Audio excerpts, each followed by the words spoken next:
Good morning, everybody. I'd like to call to order the open meeting for Thursday, March 16th, 2023, and ask the Commission Secretary for information on today's agenda. Each commissioner has independently reviewed the minutes of the open meeting of Thursday, March 9th, 2023, and each has informed me there's no need to discuss the minutes. I move we approve the minutes of the open meeting of Thursday, March 9th, 2023. Second. All in favor? Aye. Aye.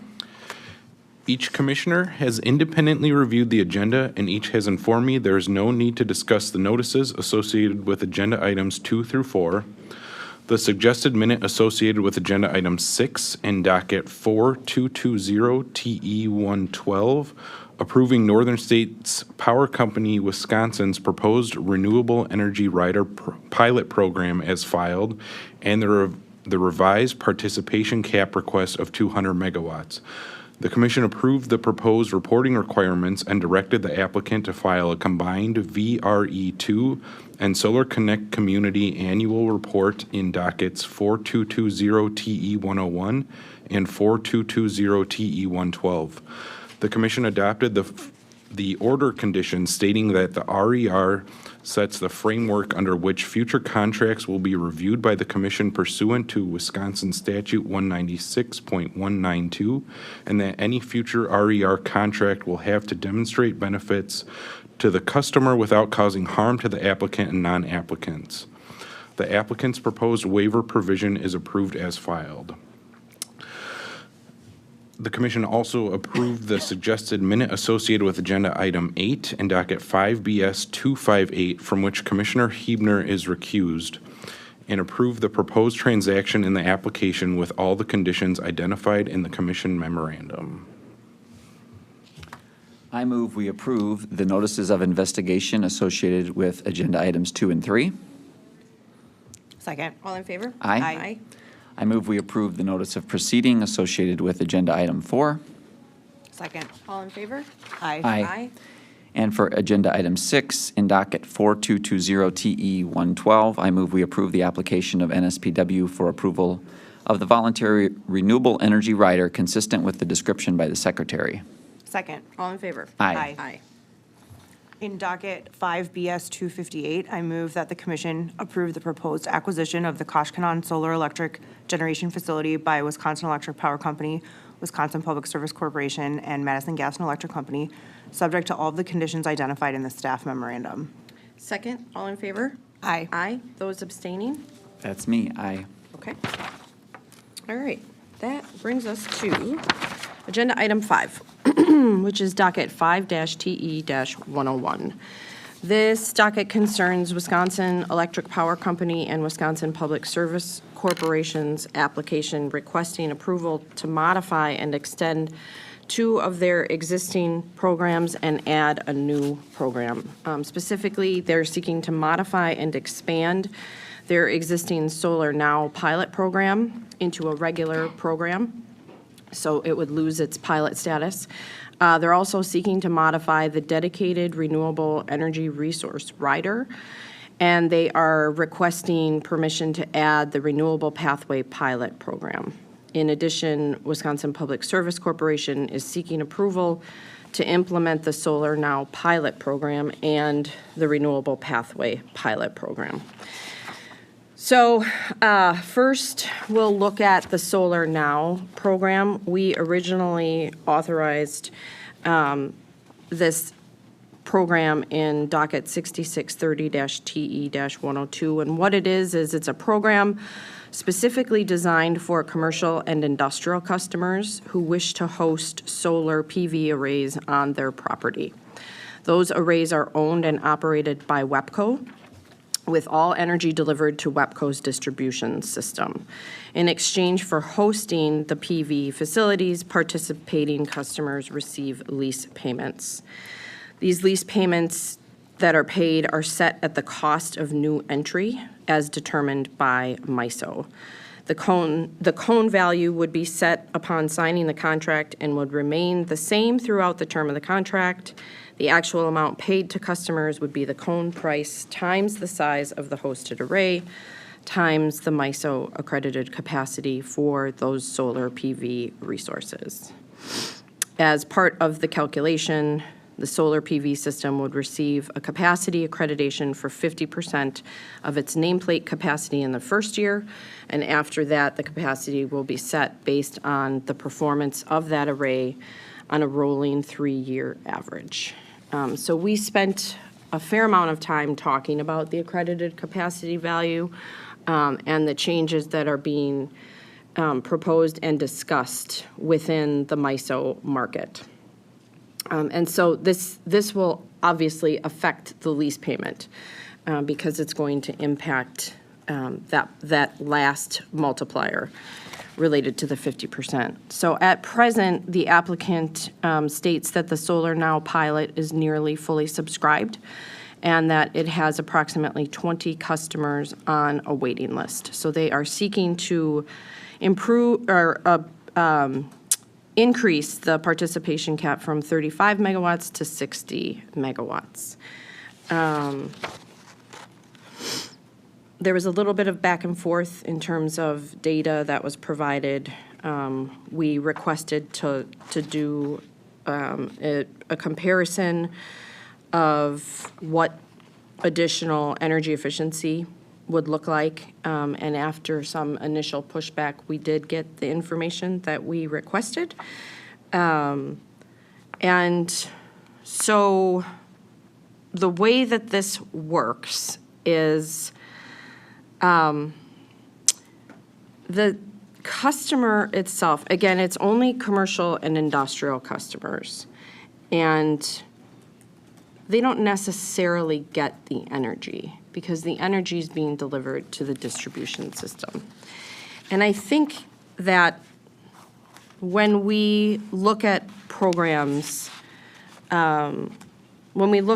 programs like Solar Now, I think that what may have made sense years ago has to either evolve with the way that the market is changing, or it needs to be done, and then you go back and you look at new programs. I have concerns with the program itself, and so I am not going to vote to allow it to be expanded. There are current customers, so as it relates to the capacity accreditation, the applicant had filed the same tariff language regarding the valuation of capacity accreditation, and then there was information on the record that would allow customers to fix the capacity accreditation through the term of their lease. And this is something that we saw come up in the individual TE dockets, this question of, do you fix it at the outset or do you have it reflect the market? I think that everything that we do should try to at least get as close as possible to reality. And so I'm not a fan of fixing it at the start of the contract because that doesn't reflect what's happening in the market at that point in time. So as it relates to the customers that are currently on the tariff, I would allow the language regarding the valuation of capacity accreditation to stay as filed. I'm not in favor of fixing that accreditation methodology. But I'm at alternative 3. I would deny the expansion. And not to bury the lead, I'm also going to vote to deny pub service being able to implement this program. I think, and I've said it multiple times, that especially with the proliferation of programs coming from the federal government under the IRA and under the bipartisan infrastructure law, I get concerned when utilities use their monopoly position to gain an advantage in what should be the private marketplace. So if I'm a commercial or an industrial customer and I want to have a solar array on my property, then I should be able to go out and build that solar array, and I should be able to enjoy the benefit of receiving the energy directly to my facility. I feel pretty strongly about that. And so as it relates to Solar Now, I would deny the request for expansion. I would keep capacity accreditation where it is, and I would deny Pub Services' request to add solar now. And then we'll wait to talk about Yeah. Dreher. Yep. Thank you, Chair. Yeah, this program kind of came in as a expansion, but then obviously the public comments that we got from various groups made it clear that it's more than a question of expansion, because it brings up the questions of monopoly, entrance into competitive marketplace. It brings up the question of cost effectiveness, and, you know, if this is capacity addition, what's the most effective way to do that? The tax credit changes that you just mentioned, Chair, I think is another key component, where in the past, schools, nonprofits couldn't get those tax credits, and now they can. So there's just new and different options available than what there was years ago. I think the other question about the rent value, you know, was brought up, is that an appropriate sort of market value for that rent, et cetera? So I just think there are some bigger questions on this, and I am in the same spot as you. I would be at alternative 3 and deny the solar now expansion, because those questions are unanswered. So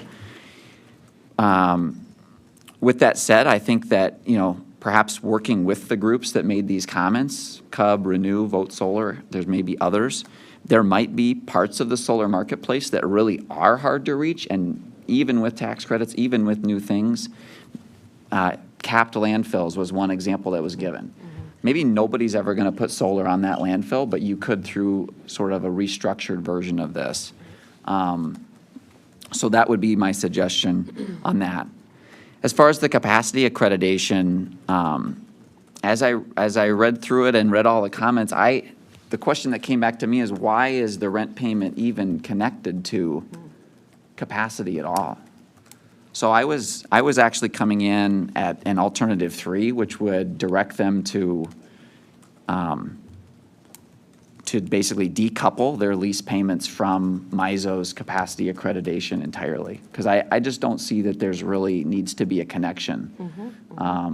That they could, if they want to fix those lease payments to those existing customers so that they're held whole, fine.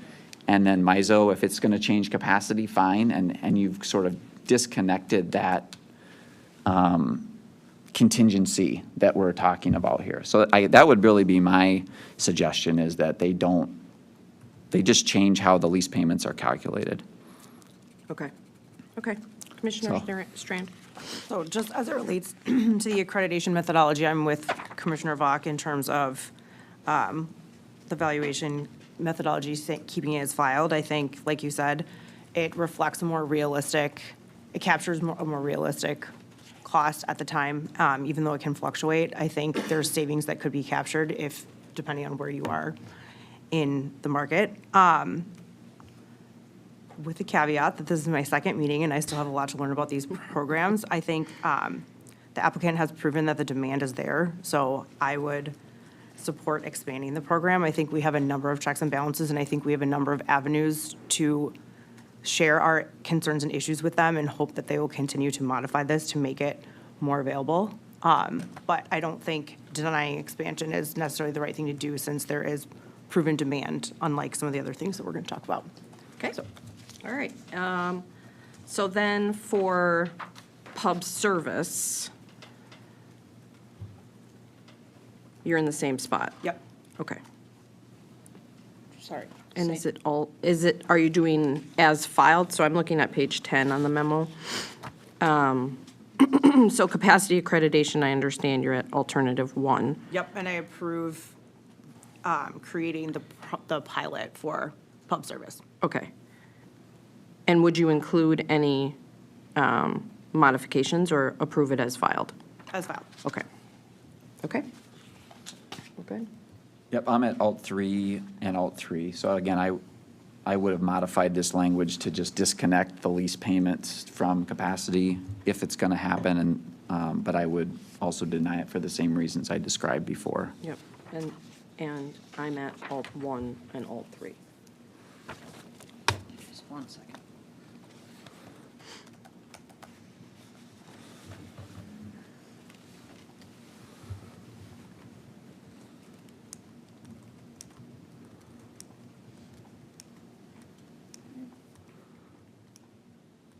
right, I think I'm good. Okay, all right, so now we move on to dedicated renewable energy resource. In this is another program that, again, is available only to commercial and industrial customers. And in this particular program, the utility contracts with their large customers to build a specific renewable resource. And that specific renewable resource then serves that individual customer loads. However, the contract structure has proven to be complicated, and they're not getting a lot of uptake. So they've seen muted interest from would-be consumers, largely because of the way that it's structured. Other utilities in the state have similar programs, and I think those similar programs are proving to be effective, and they're clearly meeting a need where large energy users want that dedicated renewable resource. But in this one, I think the applicant acknowledges such in its filing, they made it too complicated. So in this particular program, the utility and the customer negotiate a fixed monthly adder. But they don't. They actually require the customer to pay for the entire capital, everything, the O&M, as a separate bill item. And then those customers receive credits on their bills that represent the market value of the designated resource. And I think once they got into how the credits were going to be calculated, I think that's where they lost people. Yeah. And we can all understand why.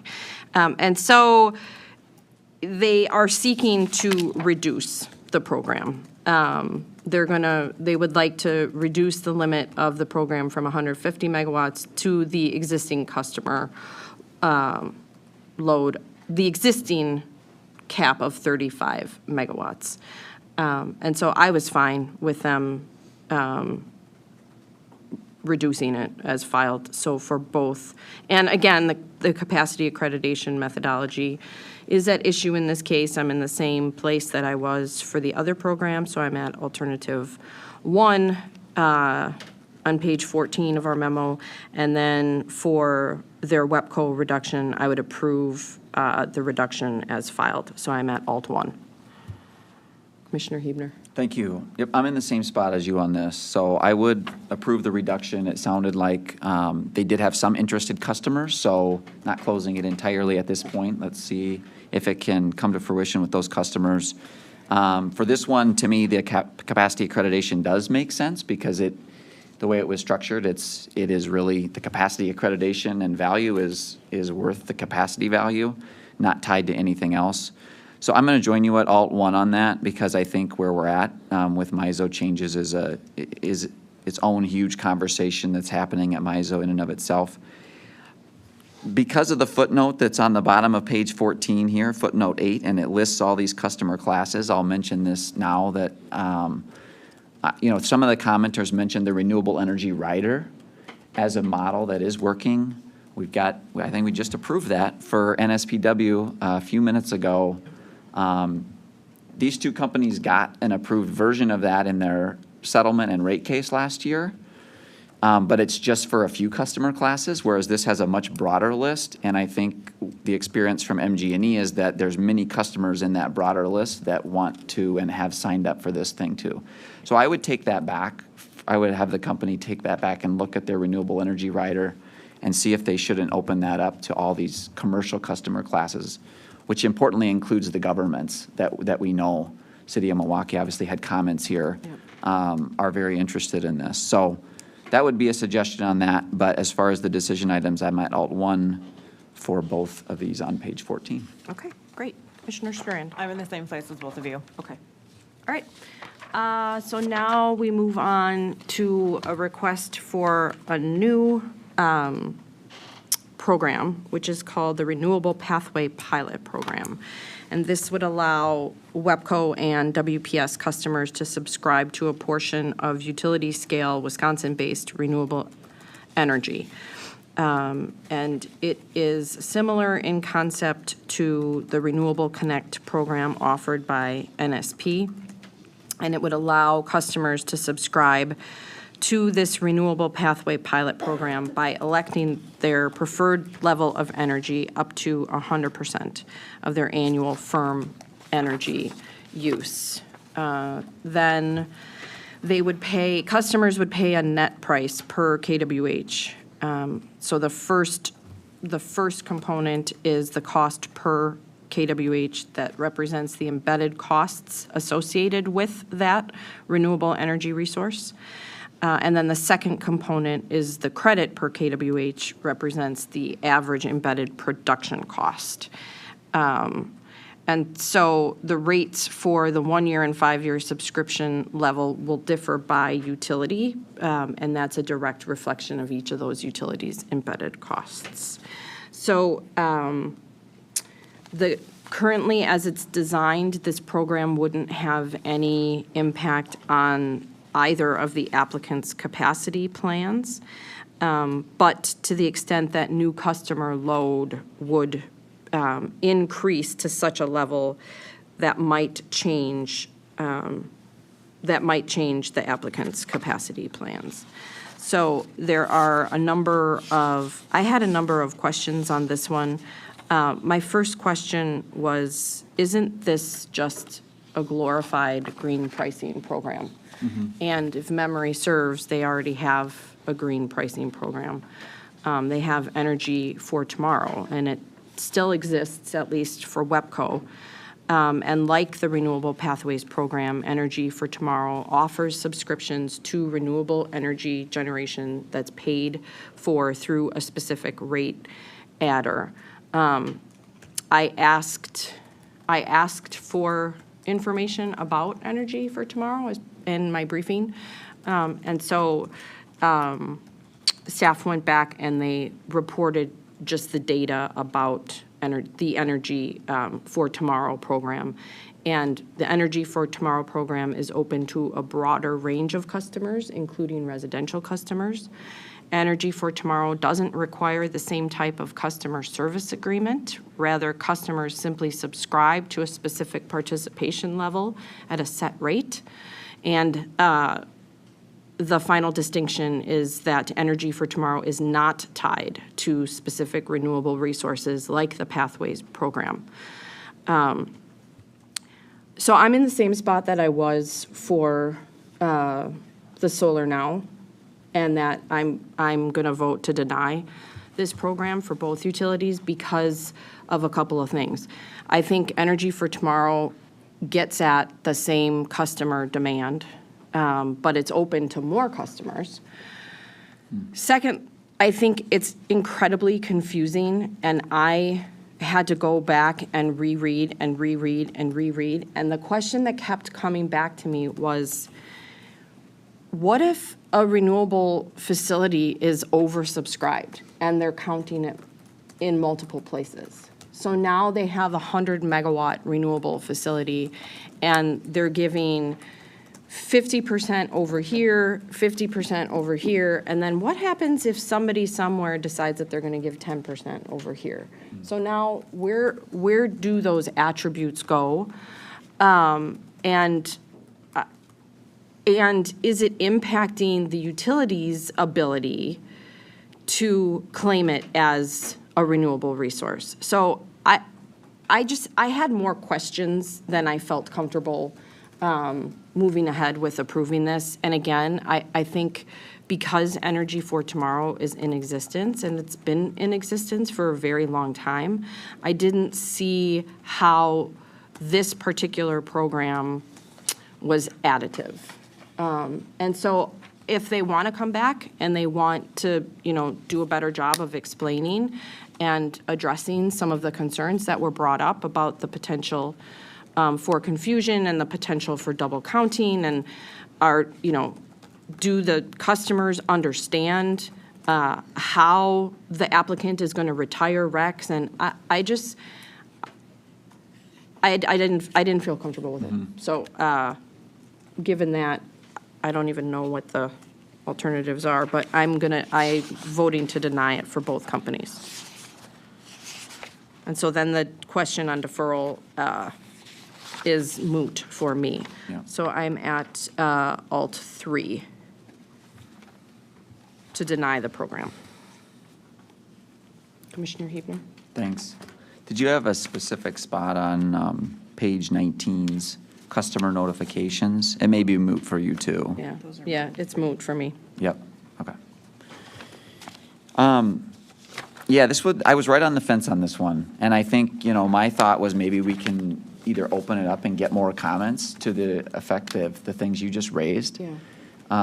Or we can deny it and they can refile it. In addition to the Energy for Tomorrow, the attribution of RECs, the other comments I would like to see more of is how the tax credits are going to be treated going forward. Because City of Milwaukee raised that, and I think it's a good point. This was filed before the Inflation Reduction Act came to fruition. The other thing they raised was the early termination fees and timelines. So I think, just the way the process worked out is everybody put their comments in, there's been no reply. Yeah. So we're looking at this, and I think it would just be helpful to basically get replies to some of these open questions. So that would be my, I guess, preference as opposed to deny is, based on the discussion here, we can figure out, I don't know what the process is, if it's just reply comments or if we want to send it back to staff to Yeah. figure out next steps. Okay, okay. Commissioner Strand? I also I had a similar conversation in my briefings regarding kind of double counting and the potential for confusion. And so I do share a lot of those concerns. I do think I saw this application and the potential creation of this program as an acknowledgement of the issues that they're facing with DRER and that this might be a better pathway, no pun intended, to kind of, help them move towards those goals without the issues that they're having in terms of attracting people to DRER. But again, I think there are a lot of unknowns. I don't think we have enough information and I think those things need to be fleshed out before we can actually make a decision about this. So Yeah. I would support an option of keeping it open and trying to find as much information as possible from the applicant. Okay. Yep, I can support that, and I would be specific, and I would invite the applicant to respond to the comments that were filed and to respond to the concerns that we've raised here. Yep. And then we can bring it back. You just laid over. Yep. All right. Do we need a motion on the earlier pieces? Yes. Yeah. Yeah. Okay. Again, you can just move in terms of the solar now and the DRER, consistent with your discussion. Okay. I don't need a motion to lay it over. Okay. So as relates to the solar now and the DRER, I move that we approve take the action consistent with our discussion. We might have to, You we gotta have to separate divide them. them. Two up. separate motions. Yeah, Yep. sorry, because of the Because of Okay. me. Sorry. Yep. Yep, no As it problem. relates to solar now, I move that we deny the proposed expansion. Second, all in favor? Aye. Aye. Those opposed? Opposed. Okay. Do you need anything on capacity accreditation? No, because Because it didn't change. It's denied. Right. For both, not only the expansion, but just to clarify, Yep, the expansion and the authorization for pub service. Yep. Both denied. So the capacity becomes moot. Okay. And then on DRER, you yep. can move. For DRER, I move consistent with our discussion. Second. All in favor? Aye. Aye. Aye. Okay. All Thank right. you. Okay. That moves us to agenda item 7, which is docket 4220-TE-113. Oh, sorry. The deferral is relevant to DRER, I believe.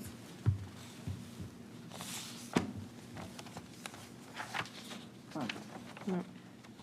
And the applicants. Sorry, it's our, never mind, that's not DRER. Never mind, we're good. Good? Good, okay, all right, okay. Agenda item 7. This is so incredibly complicated that I needed a chart. Staff provided. Yes, it is a great Wonderful chart. NSPW is requesting modifications to 3 of its existing EV tariffs. They are requesting a new program related to multifamily EV tariffs. And then there are 2 other requests where really they're just seeking feedback from us. So we'll start with EVR 1.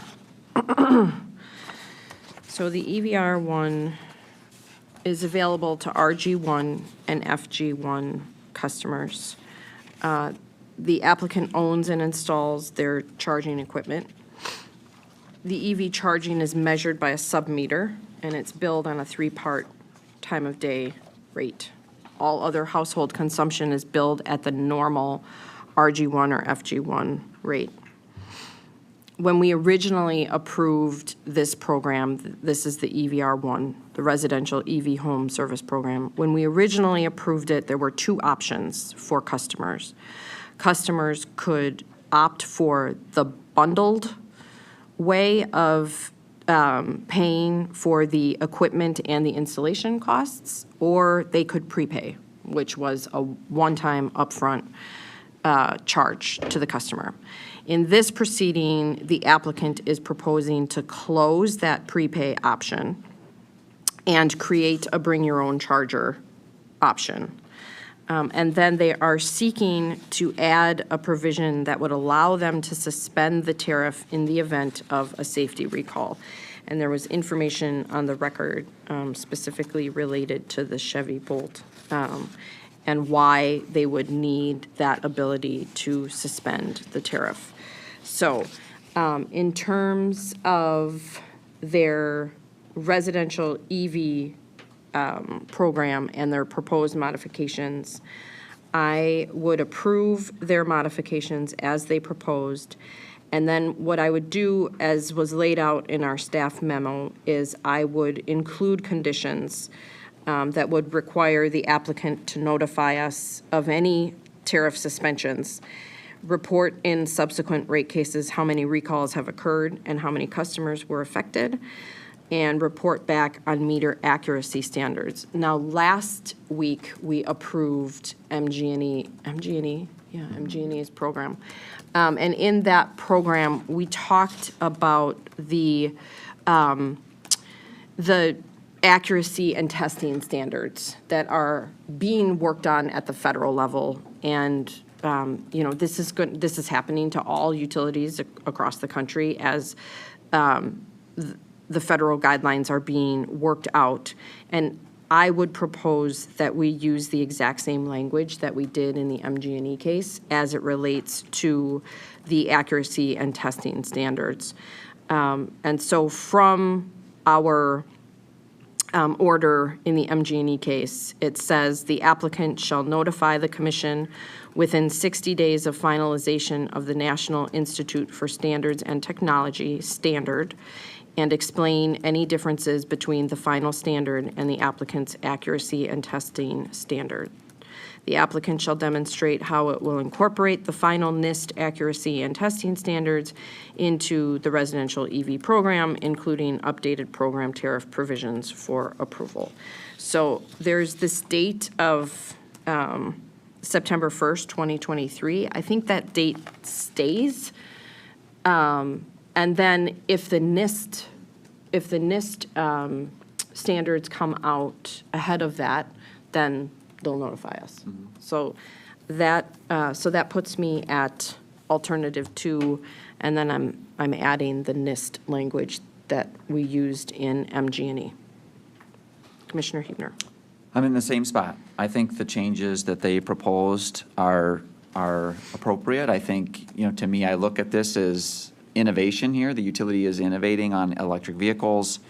They're figuring out what's working, what's not. They're making slight changes to try to broaden the appeal of the programs, and I think that's the exact sort of cadence and the types of things we want to see.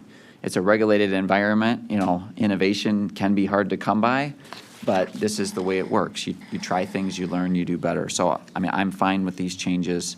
I think the bring your own charger approach makes sense to me because you can go buy these on Amazon. You can buy them anywhere you want and hook them up. And so I think that meets customers a lot more where they are. So, and I would join you on all the conditions and the NIST piece. So I'm in the same exact spot. Okay, great.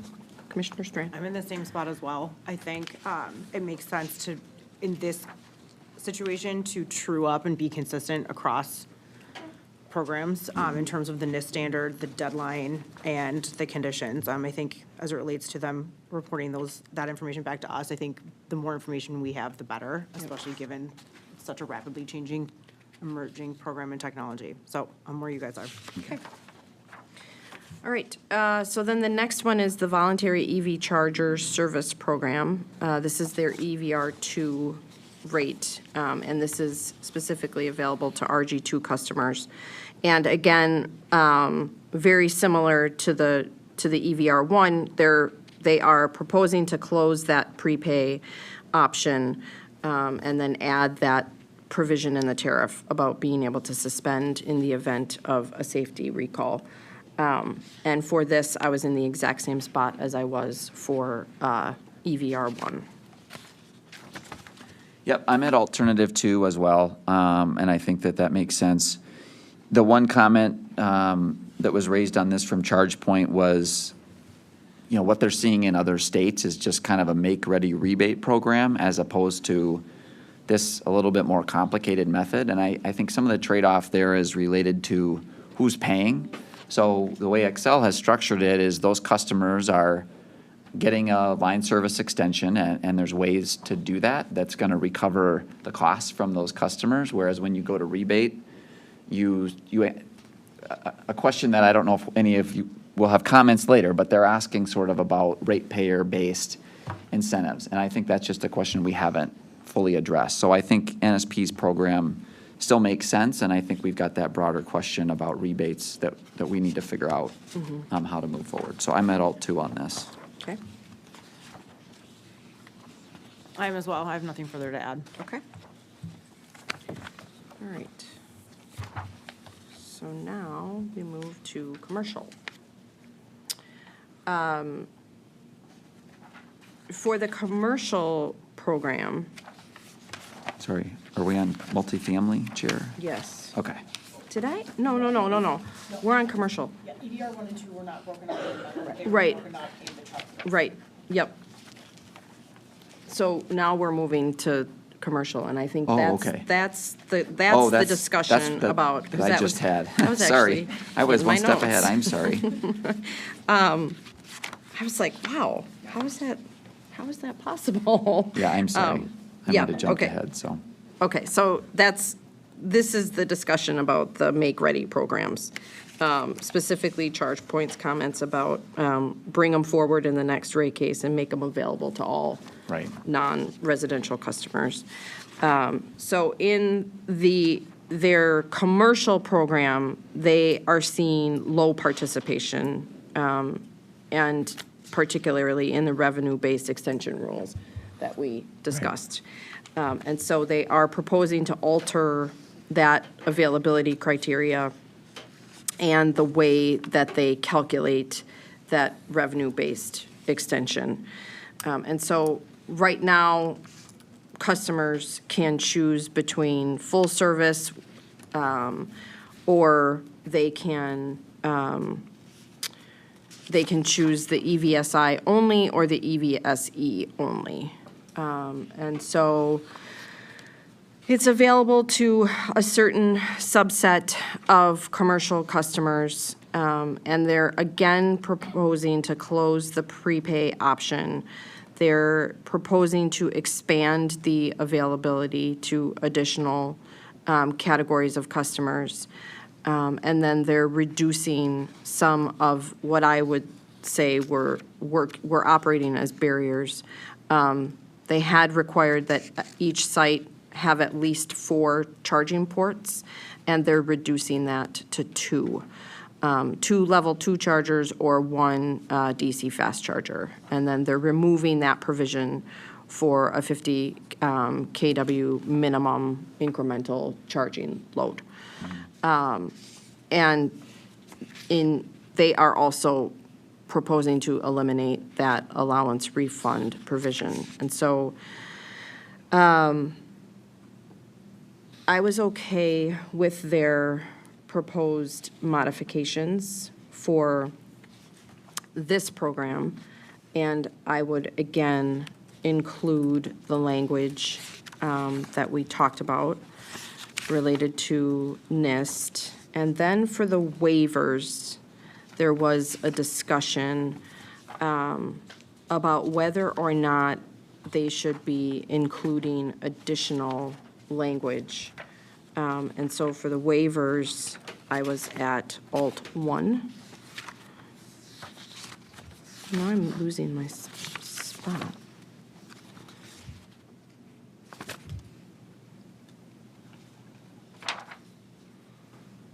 Right? Hold on. That's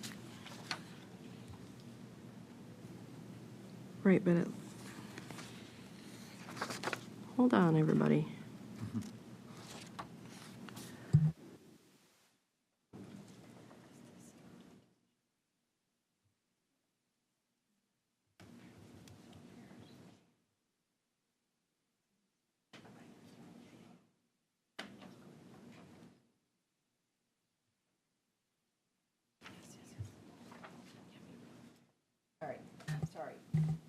I have too many documents in front of me. Okay, so as it relates to the commercial EV program modifications, this is EVC 1, page 20 of our memo. I'm at alternative 2. I would approve the applicant's commercial EV program modifications as proposed, but I would carry forward all the applicable conditions from docket 4220-TE-104. And while I think that ChargePoint, brought forth reasonable comments, especially as it relates to bringing forward these full make-ready programs in the next rate case, I don't feel compelled to include that as a condition in this particular case. So I think that I'm at Alt 2 without any additions. And that's where I am too. Okay, all right.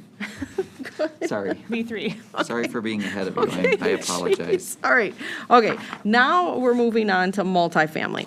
And, Wait, just, yeah, let's get, so waivers, everybody good? yes, So we're at, for the commercial, everybody's at Alt 2 for the modifications, Alt 2 with the NIST language for conditions and reporting, and Alt 1 for the waivers. yes. Okay, Correct, sorry. that's okay. All right, now we're talking about the multifamily program, and this one I have a lot of questions. So this one, I'm sitting here and I'm undecided for multifamily. I have a lot of questions about this one. In particular, I have a lot of questions about the standard billing. I think the assigned billing is more straightforward. And I think that there's definitely a demand for multifamily charging. So what this program would do is it would make charging infrastructure available to multifamily housing developments. So we've also approved a similar program where the owner of the actual property, the owner of the multifamily unit would own the infrastructure, and then the tenants are the ones that are taking service under the rate. And in this case, the applicant will own and install the infrastructure. And again, there will be a customer allowance and 2 options for ownership. So the applicant can own it, or the site host can own it. And then you get into the billing options of standard billing or assigned billing. And this is where I had a lot of questions, and I was concerned particularly about the provision that allows the site host to access policies and billing arrangements through the charging equipment. And I had a lot of questions about what that looks like. I think, and in particular, one of my questions was, well, so does that mean that if I'm a tenant in a multifamily building and I have, I'm under the standard billing option, does that mean that my landlord has the ability to set the rate that I'm being charged from the charger? And when I read the language, it appears that that's the case. And that makes me nervous for a number of reasons. It makes me nervous in terms of, do I, as the tenant, understand that my failure to pay the charging cost now is on my utility bill? And does that make me subject to disconnection and to late fees? And that makes me incredibly nervous. And so I think, like I said, I came in here today being undecided about this program because I think there's definitely a need for multifamily charging. But I have a lot of questions, in particular about how customers are going to be protected from any potential unintended consequences. So I'm anxious to hear from both of you what you thought of this program. I wasn't prepared to deny it outright, but I do have concerns, and I think it's awfully confusing. And if it's awfully confusing for people who are in the industry, I worry about how that's going to translate to customers. So, Commissioner Huebner, I'm looking forward to hearing your thoughts. Thank you. I thought the applicant's comments were helpful to me on this, where they said, you know, multifamily is this kind of blend where you've got commercial size and scope buildings, but obviously residential tenants. And so they're trying to kind of meet the multifamily from both directions. Kind of with assigned parking, you're treated like a residential customer, but with this other option, it's sort of an extension of the commercial. It's interesting that you had more challenges conceptually with the standard, because I had more challenges conceptually with the assigned. Just kind of thinking through the multifamily properties, right? So you've got a car, you want to park in front of your unit. Let's say there's some, 20-unit apartment building. You kind of want to park in front of your unit. And so if you have an EV now, okay, I want my EV charger right in front of my unit in my parking spot. Well, you're a renter. 2 years later, you leave. Now you've got this utility-owned infrastructure in front of that spot. Well, does the next EV driver want to park there? What if they live at the other end? So I guess all the commenters came in and said, we think this is great. Yeah. I guess I would see this as going to be one of those iterative. If we were to approve it, it's going to be, okay, let's get on the ground. Let's try things. Let's see what's working. I don't think we dealt with this with the MG&E. I think that was much more of the charger's going to be there. If you need to charge it for 2 hours, you're going to pay. Then you're going to maybe park somewhere else closer to your unit. So I think maybe it's another where we try to get more information. I think your point on standard, I hadn't thought of that, and I think getting clarification on that billing is important as well. So maybe thinking through, that both of our issues would be great to get reply comments on this one, because it's definitely a need, because it's a hard to reach market. But I think they had the number 35% of their customers are in multifamily, so Yeah. it's a market that needs to be served. maybe let's get some more information and make sure we at least start it on as best foot we can, knowing there's probably going to be innovation and changes coming. Right, Yeah. right. Okay, so you would lay it over and Yeah, just get get more more information, information? yeah. Okay. Commissioner Strange? I also was very confused by several aspects of this program, but to me, they were not enough to sync it all together. So I Yeah. totally support holding it open and finding more information and hope, recommending that maybe they streamline those two designs. And just, again, we didn't have this issue with MGE last week, and so maybe there are other ways to make this more straightforward. Right. Because even like we talked about, the more confusing this is, the less likely people are to participate, even though we know, like you said, that there's demand. So- Right, right. And it's a pilot, right? They're proposing it to be a pilot, and right. it would be capped at 30 megawatts. And so let's just keep it simple when we roll this out as a pilot. And then, again, it's an iterative process, so then you can add layers of complexity. But I am specifically concerned about the billing impact and the potential for disconnection or billing disputes or confusion around what is on the customer bill. And I don't feel like I have enough information on that. So that's what I would like to see. Great. Then they also are asking us, so we're gonna lay that over, and we're gonna ask the applicant to provide more information as it relates to the multifamily housing electric vehicle service pilot.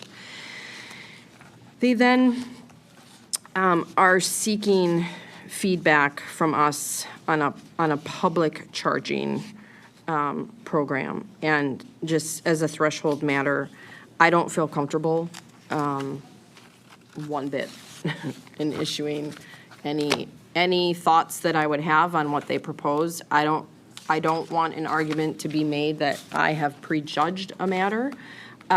If they want comments, they're welcome to have a roundtable. They're welcome to talk to their customers. They're welcome to pull together a focus group.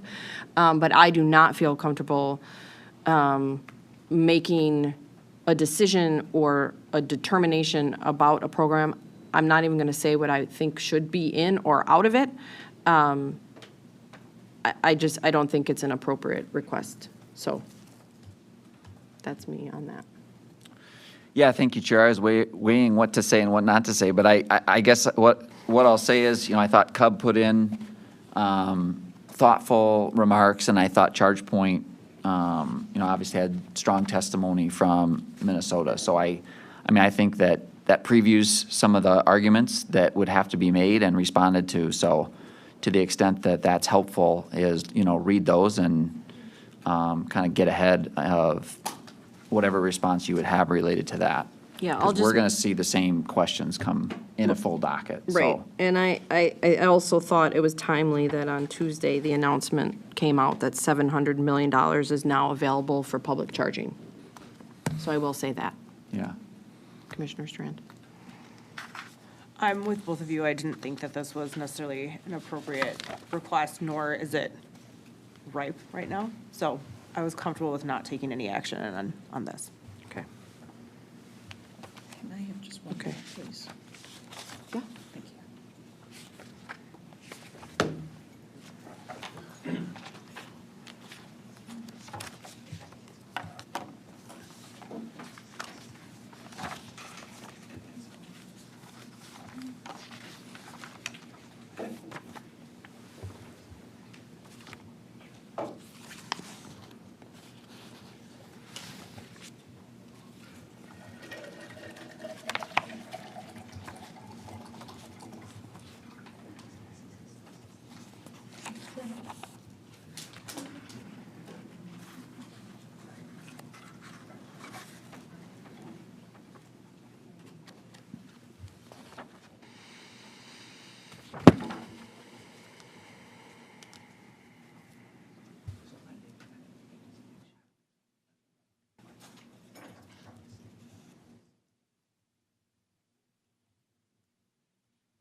just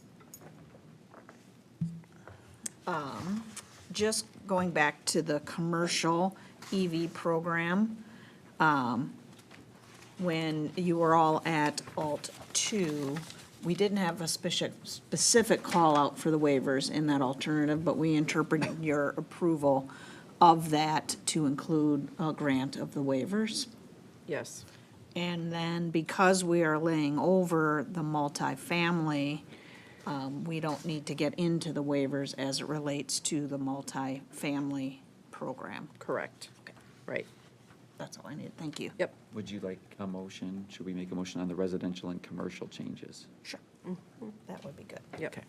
In docket 4220 TE 113 for the residential and commercial EV programs, I move we approve the changes consistent with our discussion.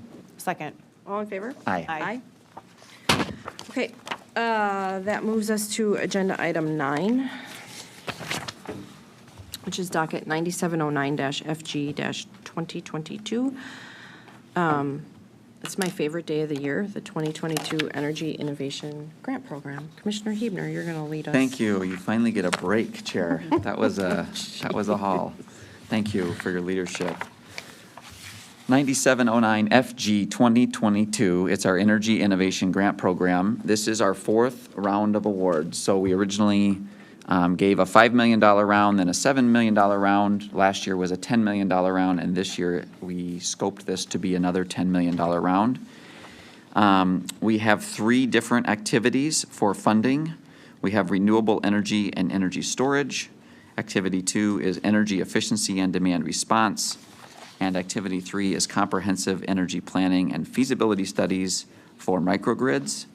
We had a tremendous response, as we have had in the past, but I think we did break records this year. 135 grant applications were filed for over $42 million. And consistent with our history, Table 5 on our memo shows an excellent distribution among nonprofits, municipalities, school districts, manufacturers, colleges, et cetera, UW system towns. So really pleased with the response that we saw.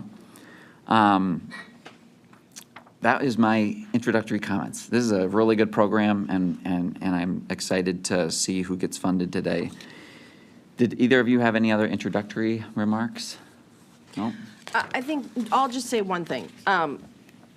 When I'm out and talking to large energy users, and when I'm talking to the leadership at Wisconsin Industrial Energy Group, I get really fired up about this program because I think it is absolutely critical for our state. We're such a manufacturing-heavy state, and when I hear manufacturers talk about their energy costs and talking about ways to find savings, I couldn't be more thrilled that we have this program, and I think that the just ever-increasing interest in it underscores that it provides a lot of value. And I think there were so many fantastic applications that were sent in that I wish we had the money to fund them all.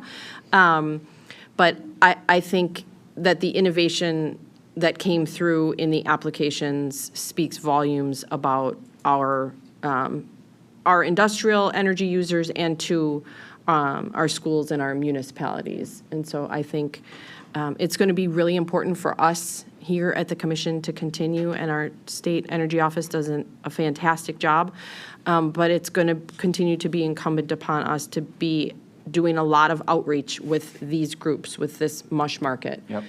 to make them aware of opportunities that are available to them, because it is going to take innovation in this market sector to really make meaningful progress and to see decreased energy costs. So The final thing I'll say is just looking at the support letters, and I think, to me at least, we saw more from utilities than I have recognized in years past. So Yeah. I just want to really appreciate the utilities supporting customers, going out, helping find projects, supporting these applications, because I think there's a deeper ingrainment in this sector now than maybe we had in years past, and that's fantastic to see. Yep, agreed. So the first item that we have is an eligibility question, and it relates to a grant under Activity 3, and that is the Vernon County Energy District, and this is on page 7 of our memo. The question is about their eligibility because they applied for a $253,000 grant under Activity 3 and kind of mixed together the planning side and the microgrid feasibility. My take on this was that, we had set the maximum to 200,000 for this category, and we had also, explicitly said that there could only be one application per activity. So this was maybe a creative approach to get, 2 different pieces of this put together. I would deem that they are eligible, Alt 1, but that eligibility would be maxed at the 200,000. So that's where I'm going to be on that. I'll pass it to you, Chair. I'm at the same exact spot. Okay. Yeah, and I'm a rule follower, and we were very clear in our rules, Right. and I know that we have discretion, but we don't have discretion, in my mind, to break the rules. Right. And if we're going to set rules at the outset, then we're going to follow them all the way through. Okay. Commissioner Strand? I agree. It wasn't enough, I think, to throw them out Right. in whole, but I Right. agree. I'm with Alt 1. It's the right thing to do. Okay. So with that, the memo describes a number of recommended awards. I do have a handout that would make some changes, and is now the time to do that? Okay, we can discuss the awards. Kara, I have emailed this to you now.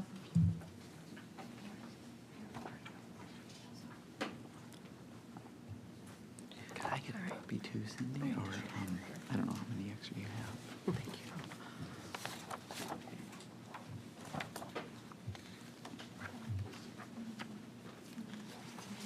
And once you are ready, well, I guess we'll wait for the online posting if that's appropriate. For those that are listening, you will be able to find this handout on the commission's event calendar, lower right-hand side under meeting handouts.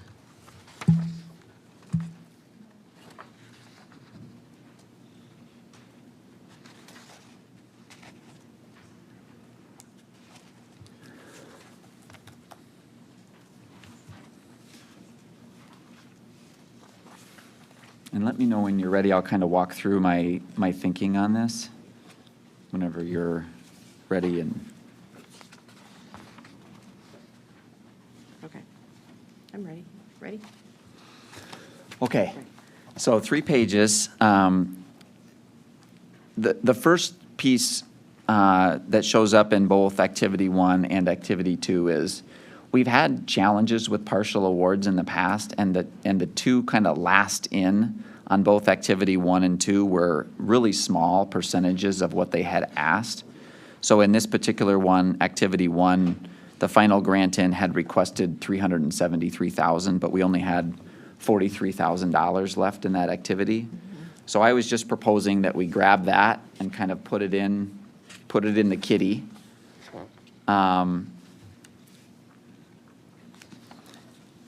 In Activity 2, and that's on my second page, for Revitalize Milwaukee, a similar story to how I viewed this last year. I think the grant itself is good and promising and innovative in its connection between fixing up houses and getting them weatherized.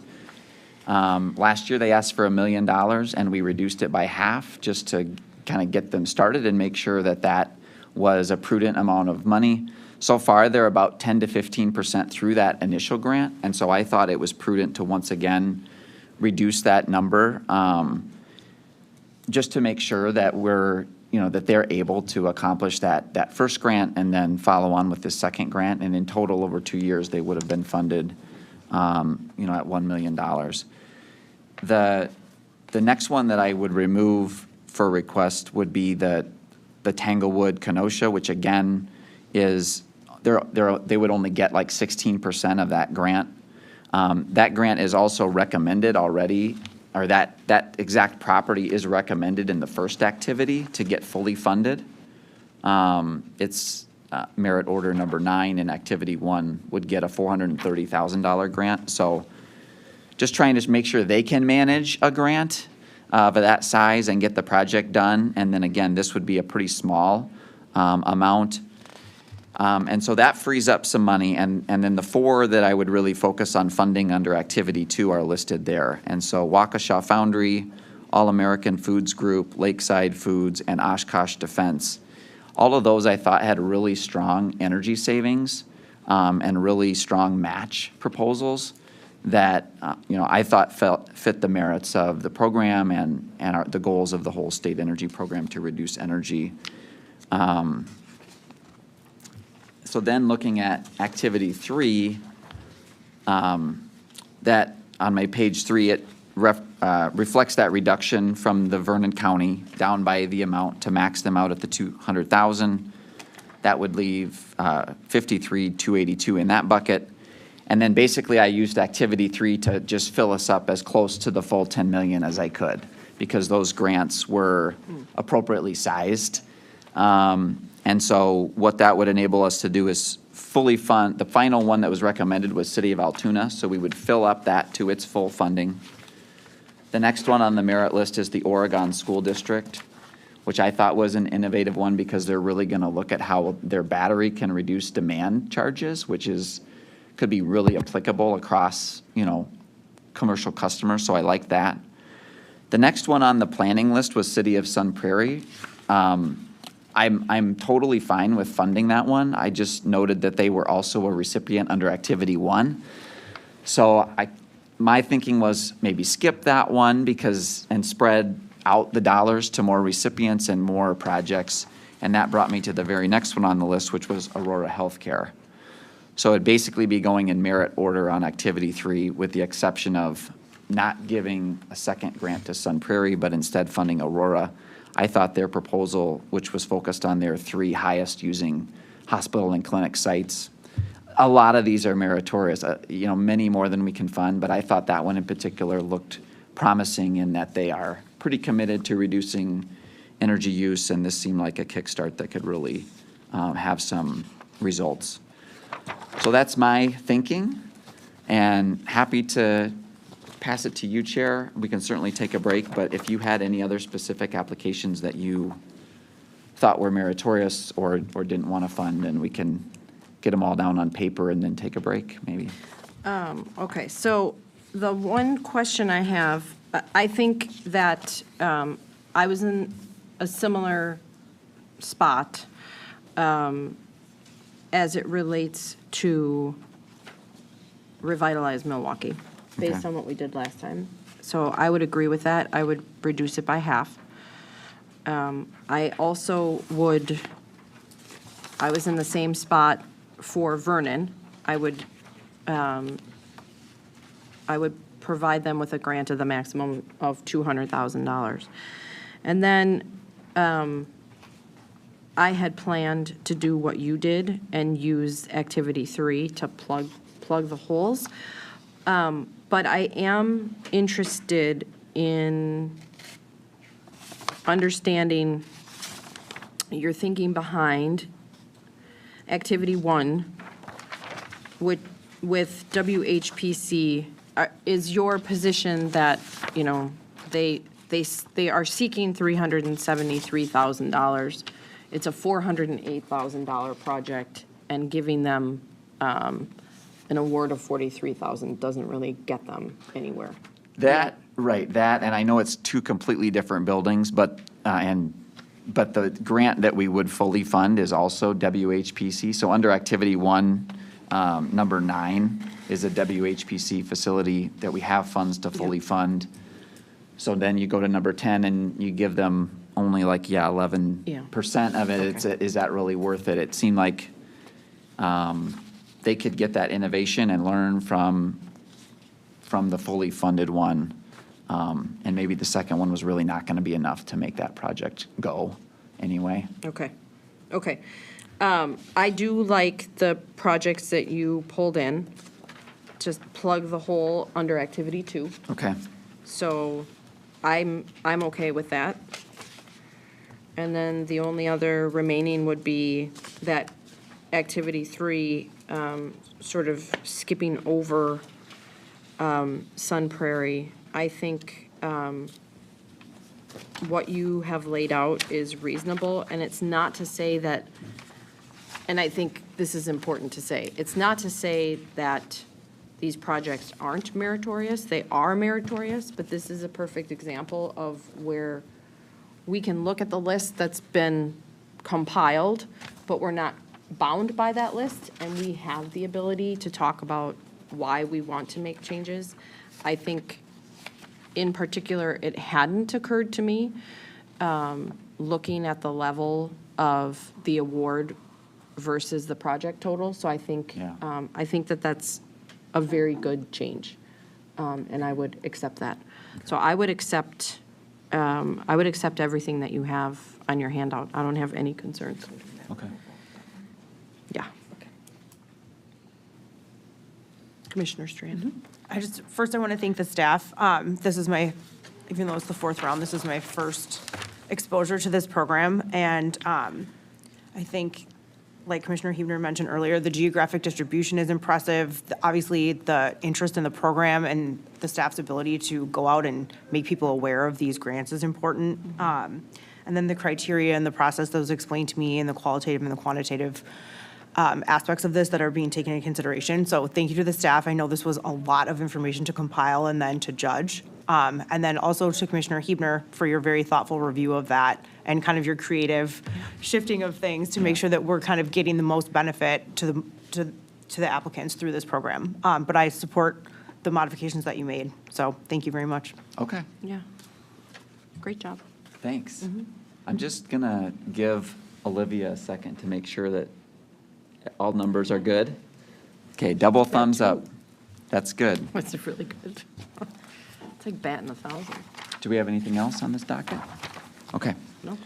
In docket 9709 FG 2022, I move that we approve the grants consistent with our discussion.